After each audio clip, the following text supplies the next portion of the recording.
இது மகிமை நேரம்.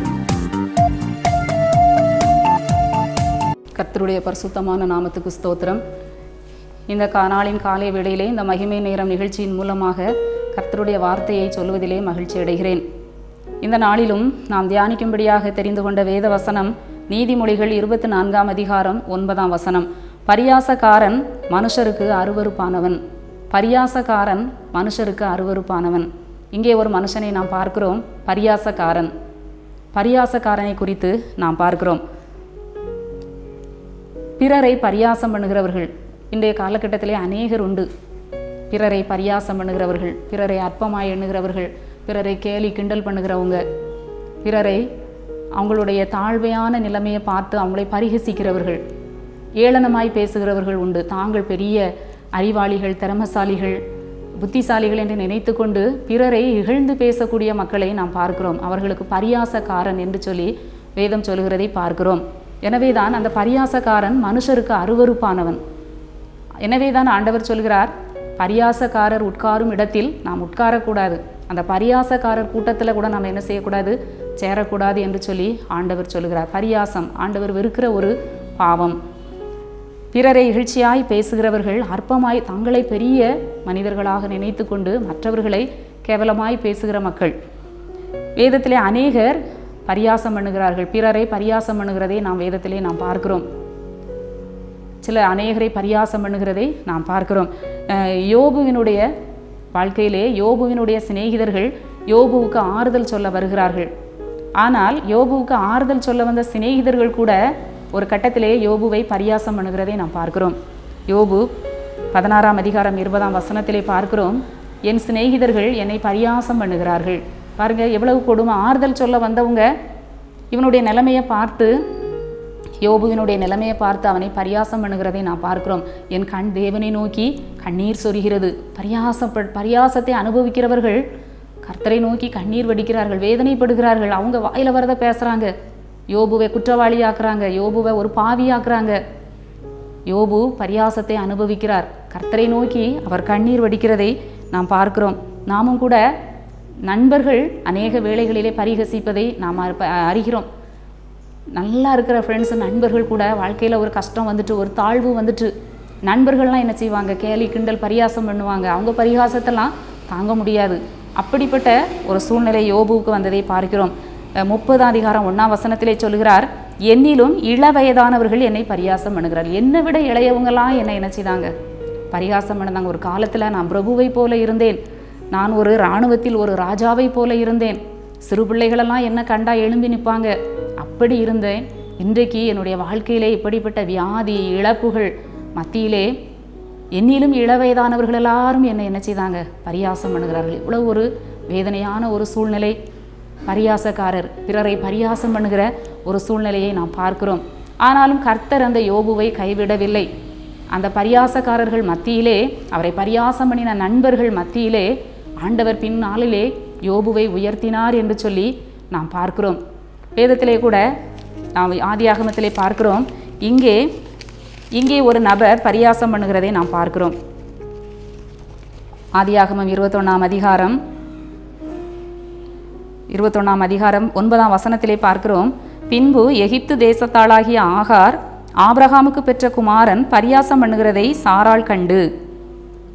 இங்கே இஸ்மவேல், ஆபிரகாம் ஆகாருக்கு பெற்ற அந்த இஸ்மவேல் அந்த சாராளை பரியாசம் பண்ணுகிறதை நாம் பார்க்கிறோம். இந்த சாராள் தன்னுடைய முதிர் வயதிலே ஒரு குமாரனை பெற்றாள், ஈசாக்கை பெற்றாள், பால் கொடுக்கிறாள். இந்த சந்தர்ப்பத்தை பார்த்து அந்த இஸ்மவேல் பரிகாசம் பண்ணுகிறான், சாராளை பரிகாசம் பண்ணுகிறான். பாருங்க, ஒரு அடிமை பெண்ணினுடைய மகன் ஒரு சுதந்திரவாளியை, ஒரு எஜமாட்டியை பரியாசம் பண்ணுகிறதை நாம் பார்க்கிறோம். யாரை பரியாசம் பண்ணணுங்கிறதுக்கு ஒரு அளவே இல்லை. அந்த சாராள் போட்ட பிச்சையிலனால தான் ஆகாரும் அவனுடைய குமாரனும் அங்கே வசிக்கிறார்கள், அந்த ஆபிரகாமோடு இருக்கிறார்கள். ஆனால் அதை உணராதபடி இந்த இஸ்மவேல் பரியாசம் பண்ணுகிறதை சாராள் கண்டு, எகிப்து தேசத்தாளாகிய ஆகார் ஆபிரகாமுக்கு பெற்ற குமாரன் பரியாசம் பண்ணுகிறதை சாராள் பார்க்கிறாள். அவள் வேதனைப்படுகிறாள். ஆபிரகாமை பார்த்து சொல்லுகிறாள், இந்த அடிமை பெண்ணையும் அவள் மகனையும் புறம்பே தள்ளும், இவனை விரட்டுங்க, இவன் என்னை பரியாசம் பண்ணுதான், இந்த அடிமை பெண்ணின் மகன் என் குமாரனோடு இவன் சுதந்திரவாளியாய் இருப்பதில்லை, இவனை புறம்பே தள்ளும். ஒருவேளை அன்றைக்கு அந்த இஸ்மவேல் சாராளை பரியாசம் பண்ணாதிருந்திருப்பான் என்று சொன்னால், இந்த அடிமை பெண்ணும் அவனுடைய மகனும் இந்த ஆபிரகாமோடே அவர்கள் இருந்திருப்பார்கள், சுதந்திரவாளிகளாகவே ஒருவேளை இருந்திருக்கலாம். இவன் பரியாசம் பண்ணினதினாலே அங்கே துரத்தி விடப்படுகிறதை நாம் பார்க்கிறோம். தாயையும் மகனையும் அந்த ஆபிரகாம் துரத்தி விடுகிறார். சாராளினுடைய சொல்லி நிமித்தமாக அங்கே துரத்தி விடப்படுகிறதை நாம் பார்க்கிறோம். பெயர் சபாவின் வனாந்தரத்திலே அவள் அலைந்து திரிந்தாள். இந்த பரிகாசம் இல்லாமல் இருந்திருந்தால் ஒரு நல்ல நிலைமையிலே இந்த இஸ்மவேலும் ஆகாரும் ஆபிரகாமுடைய சுதந்திரவாளியாக இருந்திருக்கலாம். இந்த பரிகாசத்தின் நிமித்தமாக சாராள் மூலமாக அங்கே துரத்தி விடப்படுகிறதை நாம் பார்க்கிறோம். பரியாசக்காரனை துரத்தி விடு, நீதிமொழிகளிலே பார்க்கிறோம், பரியாசக்காரனை துரத்தி விடு. நாமும் கூட சில வேளைகளிலே பிறரை நாம் பரியாசம் பண்ணுகிறோம். உண்மையாக கர்த்தருடைய ஆசீர்வாதத்தை நாம் இழந்து போவோம். எப்படி இந்த இஸ்மவேல் இழந்து போனானோ அதுபோல பிறரை பரியாசம் பண்ணும்போது கர்த்தர் நம்மை பார்க்கிறார்.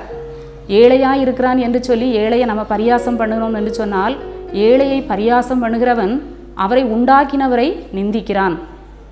எனவே மனிதனை நாம் பரியாசம் பண்ணும்போது ஆண்டவருடைய சாயலால் படைக்கப்பட்ட மனிதர்களை நாம் இகழ்ச்சியாய் பேசும்போது, பரியாசம் பண்ணும்போது கர்த்தர் அதை பார்க்கிறார். நம்முடைய ஆண்டவரும் கூட இதற்கு விதிவிலக்கல்ல. நம்முடைய ஆண்டவரும் கூட சிலுவையிலே அவர் தொங்கும்போது வேதபாரகர், பரிசேயர் எல்லாரும் ஆண்டவரை என்ன செய்தார்கள்? பரிகசித்தார்கள். ஆண்டவரும் இதுக்கு விதிவிலக்கல்ல. ஆண்டவரும் பரியாசத்தை இந்த உலகத்திலே அனுபவித்தார். அவர் எவ்வளவு நன்மை செய்தாலும், எவ்வளவு நல்லவராக இருந்தாலும், வாழ்க்கையில் ஒரு இக்கட்டு வரும்போது, ஒரு நெருக்கம் வரும்பொழுது அங்கே எல்லாரும் அவரை பரியாசம் பண்ணுகிறார்கள். மற்றவர்களை ரட்சித்தான், தன்னைத்தான் ரட்சித்துக்கொள்ள அவனுக்கு திராணி இல்லை. பரிகாசம் பண்ணுறாங்க. வழியில் நடந்து போகிற ஜனங்கள் கூட அவரை கேலி பண்ணுறாங்க. என்னதெல்லாம் அற்புதம் செய்தான், இப்போ பாரு, இவன் நிலைமையை பாரு. அந்த கள்ளர்கள் கூட அவரை பரிகசிக்காங்க. இப்படியாய் ஆண்டவரும் பரிகாசத்திற்கு உள்ளானவராய் காணப்பட்டார். நாம் கூட ஜாக்கிரதையாக இருக்க வேண்டும். பிறரை நாம் பரிகசிப்பதை நாம் நிறுத்த வேண்டும்.